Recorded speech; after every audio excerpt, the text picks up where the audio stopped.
Okay, I want you to imagine with me for just one moment. Preparing for a music recital is not that much different than preparing to go to your dream camping destination. Now, I know some of you have different styles when you're getting ready for camping. Maybe you're the rugged, outdoorsy, always ready, pack and go sort of camper, or maybe you're the glamper that needs everything prepared before you go and you plan and look forward to your trip months and months in advance.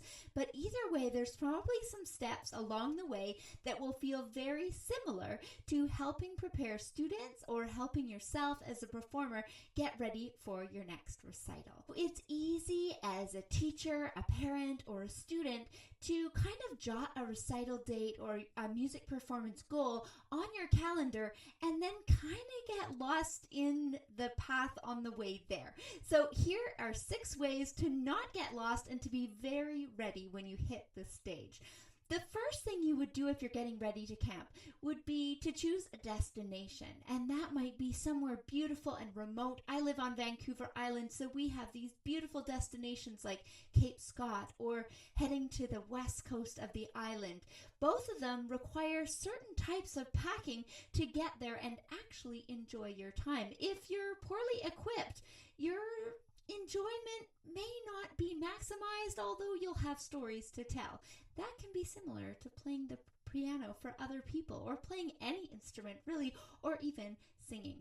The first thing, choose a destination. So for your pieces, that would be choosing a piece. And I like to remind ourselves as teachers to help encourage students to choose a piece that inspires them, to listen to different selections, to get involved in the process, and even ask a teacher if it suits your strengths and the timeline you're hoping for. You can see the parallel there too.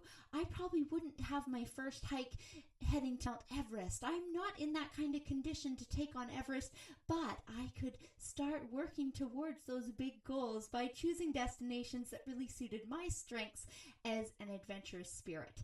The next thing is making a list and breaking down the destination or the list that you need according to your destination, the weather, the time of year.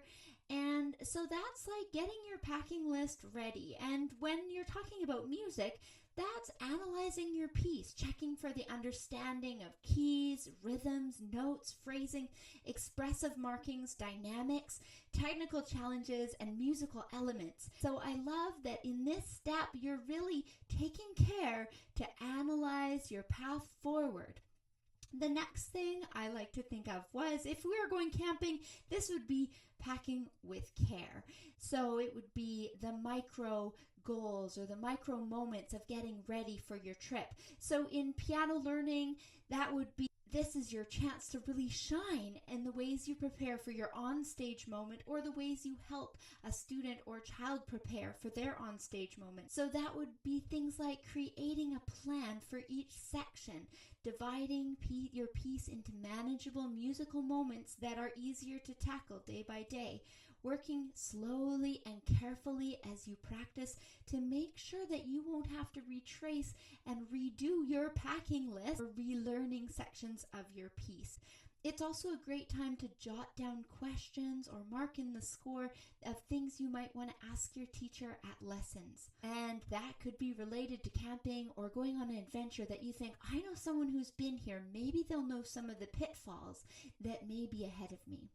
The next thing I was thinking about is prepare for surprises or surprise-proof your journey. So if you know the West Coast at all, or you can imagine somewhere you'd like to travel, the West Coast of Vancouver Island can get very, very wet. And if you were prepared for a dry, beautiful, sunny camping trip when you headed to the West Coast, like somewhere like Tofino or Ucluelet, you may be in for a surprise, because even your most sturdy of tarps may not withstand the amount of rain you could have on your journey. When it comes to piano practice or preparing any instrument for a recital, surprise proofing is something that the whole family can get involved in. So that might be surprise proofing your playing by playing with distractions or starting to perform with distractions. I love to plan footwear and clothing mostly for my own comfort, because sometimes you can plan to wear something that you realize doesn't allow for the reach you'd like, or feels awkward on your body under pressure. And I also like to warn students that some shoes will squeak on the pedal, so practicing with the footwear you're going to use is super practical as well. I like to rehearse pausing before I play, taking those deep breaths before even placing your hands on the keys or picking up your instrument if you play a stringed instrument. Surprise proofing your performance may be things like having an extra set of strings if you're a guitarist, or making sure your instrument is well tuned and maintained if you play another type of instrument. It may be for a musician like a drummer or piano who has to show up and play an instrument that's different than their own. It may be taking the time to play your piece on different instruments if you can't access that same piano or drum kit or instrument you'll be playing. You can take time to practice for family and friends and visualize how it might feel to take the stage. Next up is taking the stage. You're ready to make memories, and if you're getting there on your camping trip, you are just set, your supplies are ready. This is going to be a great time to make memories. So when it comes to music sharing, I like to remind students that on music sharing days, give yourself time and space to think and time to warm up. You won't need to practice frantically because that work is already done.